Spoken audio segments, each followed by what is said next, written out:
Hello बच्चों, प्रश्न दिए है डिजिटल सिग्नल से क्या तात्पर्य है। तो आइए हम लोग इस प्रश्न का उत्तर देते हैं, लेकिन उससे पहले हम लोग यहाँ पे मुख्य अवधारणा देखेंगे कि क्या होगा, जिसके आधार पे हम लोग यहाँ पे प्रश्न का उत्तर देंगे। तो मुख्य अवधारणा के अंतर्गत हम लोग यहाँ पे डिजिटल संचार की विशेषता या फिर डिजिटल संचार तंत्र को समझते हैं। तो हमें यहाँ पे पता चलेगा कि डिजिटल सिग्नल जो है वह क्या होगा। ठीक है, तो जो डिजिटल या फिर जो डिजिटल संचार व्यवस्था होता है उसमें क्या होता है कि हम लोग एक साथ जो है दो तीन संदेश सिग्नल को, ठीक है, इस तरह से हमारे पास दो तीन संदेश सिग्नल है, इनको एक साथ भेजते हैं। यानी कि एक साथ हम लोग कई संदेश को अच्छी गुणवत्ता के साथ एक स्थान से दूसरे स्थान तक प्रसारित कर सकते हैं।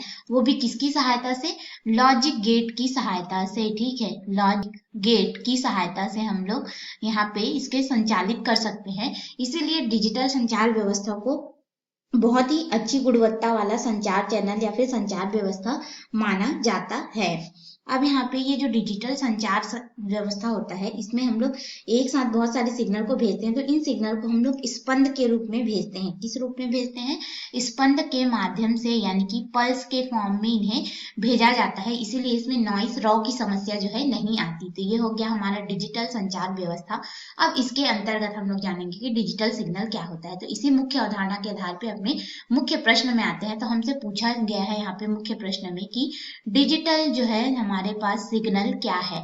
तो देखिए, जो डिजिटल सिग्नल होता है यह एक स्पंद जो रहता है उसका हमारे पास समूह होता है। ठीक है, जो कि असंतत होता है। असंतत कहने का मतलब डिजिटल सिग्नल असंतत सिग्नल होता है, जो केवल असंतत समयों पर ही परिभाषित होता है। तो डिजिटल सिग्नल को हम लोग इस तरह से पल्स के रूप में दर्शाते हैं। यानी कि आप यहाँ पे देख सकते हैं कि ये जो सिग्नल है इस तरह से पल्स के रूप में आगे बढ़ रहा है। एक निश्चित समय में यहाँ पे हमें अधिक मान मिल रहा है और यहाँ पे शून्य, फिर अधिक, फिर शून्य, इस तरह से हमें जो है सिग्नल का मान मिलता है। तो हम लोग वोल्टेज या फिर जो धारा होता है, वोल्टेज या धारा हम लोग इसमें लेंगे, उसको हम लोग इस तरह से पल्स, स्पंद के रूप में दर्शा सकते हैं। और ये समय के मान के साथ इस तरह से आगे बढ़ता है हमारे पास में। ठीक है, तो ये होता है डिजिटल सिग्नल। इसे हम लोग ऑन ऑफ या फिर ओपन क्लोज इस माध्यम से दर्शाते हैं। हाई लो यानी कि उच्च निम्न इस रूप में दर्शाते हैं, या फिर हम लोग इसको डिजिटल सिग्नल को शून्य और एक के रूप में दर्शाते हैं। तो शून्य एक के रूप में किस तरह से दर्शाते हैं?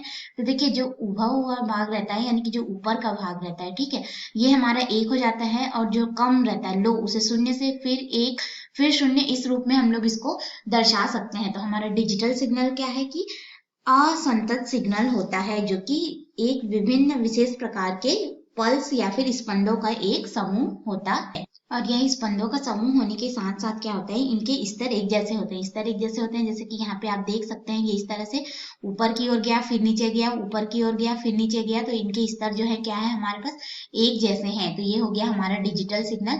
आशा है आपको प्रश्न का उत्तर समझ में आया होगा।